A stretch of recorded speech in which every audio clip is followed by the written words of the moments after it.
While we're in the winter season, it's important to take proper precautions and safety measures if you decide to go out on frozen lakes. Gianna Zhao joins us from the Eastport Marina in East Peoria with ways you can stay safe. What are some things people should keep in mind, Gianna?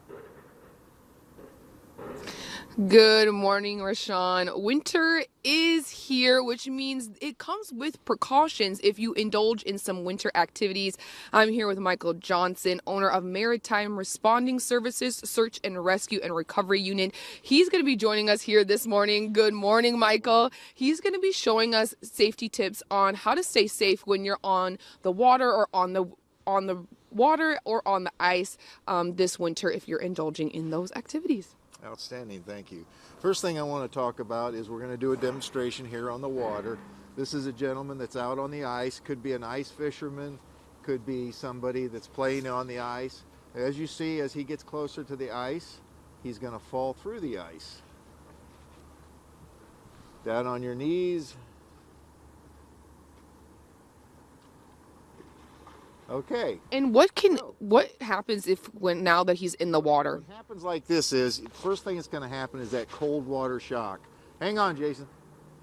That cold water shock. He's going to pull his body up to the ice shelf. He's going to roll away from the hole, and he's going to get back on solid ice. Go ahead and get back in the water now real quick. So the first thing that happens at this point, you're in the water, you have that cold response. A lot of people have a tendency, they want to take and suck in air. A good idea is to take your hand, cover your mouth, because if you suck in water, you're going to drown. Most people in ice conditions, it's not the hypothermia that gets them, it's the drowning. So if you can control your breathing when you're in the water, that's going to help you regain control of yourself. Once you've done that, turn your body around, go back the same way you came, get your body up against the ice shelf. Now he's using ice picks. Use the ice picks to dig into the ice, pull yourself out, kick your feet. Once you get 3/4 of your body out of the hole, then go ahead and roll away from the hole until you get back on solid ice. And what happens if you are kind of like in a shock and you're trying to struggle out? What happens? How to like calm yourself to get out of the water? The biggest thing is control your breathing. You got to just think about what has happened. Okay, I've fallen through the water. What do I want to do? I want to slow my breath down, regain my composure, try to get back up against that seawall or that ice shelf where you fell in. That's going to give you the best stability. Now, if you can't get out within that first 10 minutes, you're going to start losing your ability to use your fingers.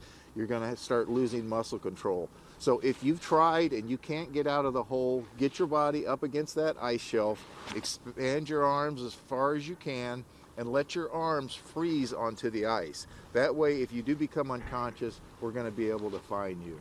The most important thing is, before you even get to this step, is if you're going to be out on the ice, whether it's a river, a pond, a lake, most important thing is have a life jacket on. That life jacket is going to give you buoyancy. The other thing that's really important is to use ice aws. These ice aws are going to give you the ability that if the ice is really slick, you can dig them in and pull yourself out of the water. And that's going to give you the best precautions. Other safety things that we recommend, number one, we don't recommend you be on a river because you've got moving water underneath it. If you're going to get out on the ice, make sure it's at least 4 inches thick. That will hold an adult male. Let somebody know where you're at. All right, don't go out on the ice by yourself. Take a cell phone, have it in a sealed plastic bag so that if you do fall through the ice and you can't get out, at least you've got an ability to communicate with somebody and get help on the way.